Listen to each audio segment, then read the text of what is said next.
آج تک سب سے زیادہ سائنسی تحقیق کس چیز پر ہوئی اور ہر گزرتے دن مزید تحقیق ہو رہی ہے؟ وہ ہے ایوولوشن۔ جتنا اس کو درست ثابت کرنے کی تحقیق ہوئی اتنی ہی غلط ثابت کرنے پر بھی کوششیں جاری ہیں، لیکن آج تک اس کے خلاف کوئی ثبوت نہیں آیا۔ میں کوئی ڈارون یا ایوولوشن تھیوری کی فین نہیں ہوں، لیکن میری کوشش بس آپ کے سامنے اسے سادہ الفاظ میں لانے کی ہے۔ Welcome to my channel.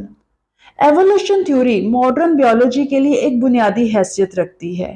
جانداروں کی ڈائیورسٹی بہت حیران کن ہے۔ بائیولوجی کے مطابق تقریباً 2 بلین سے زیادہ موجود لیونگ آرگینزمز کے بارے میں بتا دیا گیا ہے، لیکن ابھی بھی 10 ملین سے 30 ملین تک مزید دریافت ہونا باقی ہیں۔ زندگی کے لامحدود تغیرات ارتقائی عمل کا نتیجہ ہیں۔ تمام جانداروں کا تعلق آباء و اجداد کے نزول سے ہے۔ انسانوں اور دیگر میملز حیوانات کا تعلق ان مخلوقات سے ہے جو 150 ملین سال پہلے رہتے تھے۔ ممالیہ جانور، پرندے، رینگنے والے جانور اور مچھلیاں ان کے آباء و اجداد 600 ملین سال پہلے رہنے والے آبی کیڑے ہیں، اور تمام پودے اور جانور بیکٹیریا جیسے مائکرو آرگینزم سے حاصل ہوتے ہیں جو 3 بلین سال پہلے پیدا ہوئے تھے۔ بائیولوجیکل ایوولوشن میں تبدیلی کے ساتھ نزول کا عمل بھی جاری رہتا ہے۔ جانداروں کے سلسلے نسل در نسل بدلتے رہتے ہیں، تنوع پیدا ہوتا ہے کیونکہ نسب جو مشترکہ آباء و اجداد سے آتے ہیں وہ وقت کے ساتھ ساتھ مختلف ہوتے ہیں۔ 1958 میں چارلس ڈارون نے ایک report on the origin of species by means of natural selection پیش کی، جس نے بعد کے تمام حیاتیاتی مطالعہ میں انقلاب برپا کر دیا۔ ڈارون کے ارتقاء کا مرکز نیچرل سلیکشن کا طریقہ کار ہے۔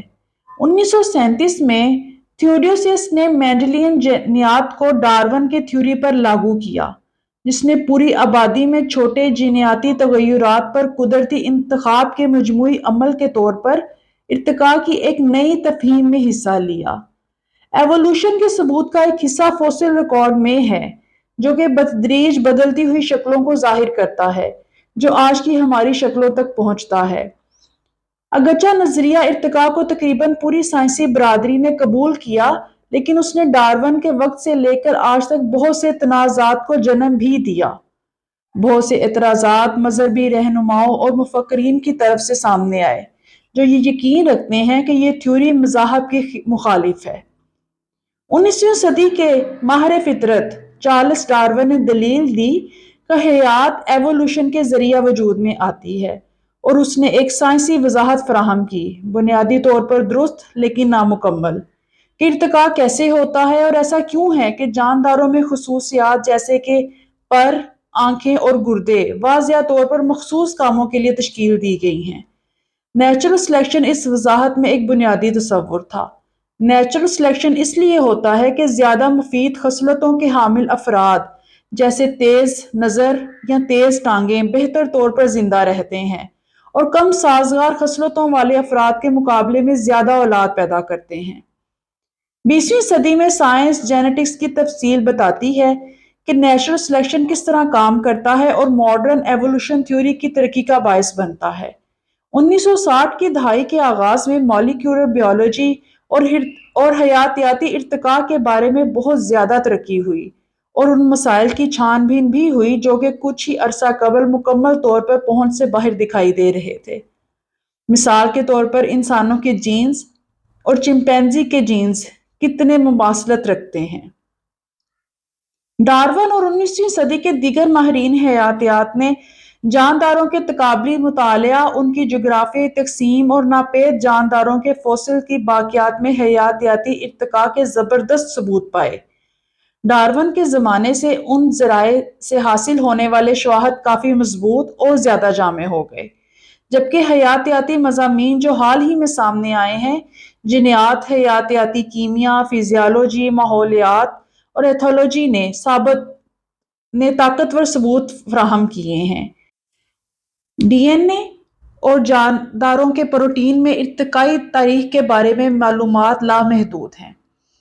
ایوولوشن کو پسند کرنے والے اب ارتقاء کی حقیقت کو ثابت کرنے کے لیے ثبوت حاصل کرنے کی فکر نہیں کرتے، بلکہ اس بات سے سروکار رکھتے ہیں کہ ثبوت کے مختلف ذرائع میں سے کس قسم کے علم کو حاصل کیا جا سکتا ہے۔ اب یہاں یہ سوال پیدا ہوتا ہے کہ فوسل ریکارڈز کیا ہیں؟ جب کوئی جاندار مر جاتا ہے تو یہ عام طور پر زندگی کی دوسری شکلوں اور موسمیاتی عمل سے تباہ ہو جاتا ہے۔ شاذ و نادر مواقع پر جسم کے کچھ اعضاء، خاص طور پر سخت جیسے کہ خول، دانت یا ہڈیاں، کیچڑ میں دفن ہو کر یا کسی اور طریقے سے شکاریوں اور موسم سے محفوظ رہتے ہیں۔ آخرکار وہ ان چٹانوں کے ساتھ غیر معینہ مدت تک محفوظ ہو سکتے ہیں جن میں وہ سرایت کر رہے ہیں۔ ریڈیو میٹرک ڈیٹنگ جیسے طریقے قدرتی تابگار ایٹموں کی مقدار کی پیمائش کرتے ہیں جو بعض معدنیات میں باقی رہتے ہیں تاکہ ان کی تشکیل کے بعد سے گزرے ہوئے وقت کا تعین کیا جا سکے۔ اس وقت کا اندازہ لگانا ممکن بناتا ہے جب چٹانیں ان سے وابستہ ہو کر فوسلز بنے۔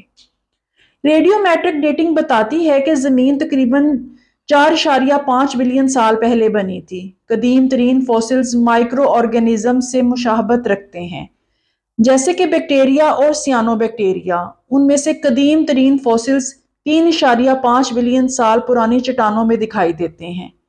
سب سے قدیم معلوم جانوروں کے فوسلز تقریباً 700 ملین سال پہلے پرانے ہیں۔ پہلے ریڑھ کی ہڈی والے جانور تقریباً 400 ملین سال پہلے نمودار ہوئے۔ پہلا ممالیہ 200 ملین سال پہلے۔ فوسلز کے ذریعے ریکارڈ کی گئی زندگی کے تاریخ ارتقاء کے زبردست ثبوت پیش کرتی ہے۔ فوسل ریکارڈ کو کسی حد تک نامکمل بھی کہا جا سکتا ہے۔ فوسل کے طور پر محفوظ جانداروں کے چھوٹے تناسب میں سے صرف ایک چھوٹا سا حصہ ہی سامنے آیا ہے جس کا ماہرین حیاتیات نے مطالعہ کیا۔ ڈارون کے شکی ہم عصروں کے لیے مسنگ لنکس، بندروں اور انسانوں کے درمیان کسی بھی معروف شکل کی عدم موجودگی ایک جنگ کی پکار تھی۔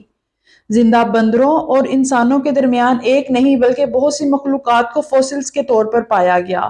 سب سے قدیم معروف فوسل ہومنز یعنی بندروں تک جانے والی نسبوں سے الگ ہونے کے بعد انسانی نسب سے تعلق رکھنے والے پرائمیٹ 6 ملین سے 7 ملین سال پرانے ہیں اور افریقہ سے آئے ہیں۔ انہیں اوریرنس کے نام سے جانا جاتا ہے جو زمین پر بنیادی طور پر دو طرفہ تھے لیکن جن کے دماغ بہت چھوٹے تھے۔ مولیکولر بیالوجی کے ذریعے ارتقاء کا جو ثبوت سامنے آیا ہے وہ اس سے بھی آگے جاتا ہے۔ ایک جاندار میں موجود ہزاروں جینوں اور ہزاروں پروٹینوں میں سے ہر ایک اس جاندار کی ارتقائی تاریخ تک جاتا ہے۔ آج تک کئی سینکڑوں ٹیسٹ کیے گئے اور ان میں سے کسی نے بھی ارتقاء کے خلاف ثبوت نہیں دیا۔ سائنس کے کسی بھی شعبے میں شاید ایسا کوئی دوسرا تصور نہیں جس کا اتنا وسیع پیمانے پر تجربہ کیا گیا ہو اور جانداروں کے ارتقائی ماخذ کی جتنی اچھے سے تصدیق کی گئی ہو۔ یہ ایوولوشن تھیوری تھی جو میں نے آسان الفاظ میں بیان کرنے کی کوشش کی۔ اگر آپ کو ایسی ویڈیوز میں دلچسپی ہے تو اس چینل کو لائک کریں اور سبسکرائب بھی۔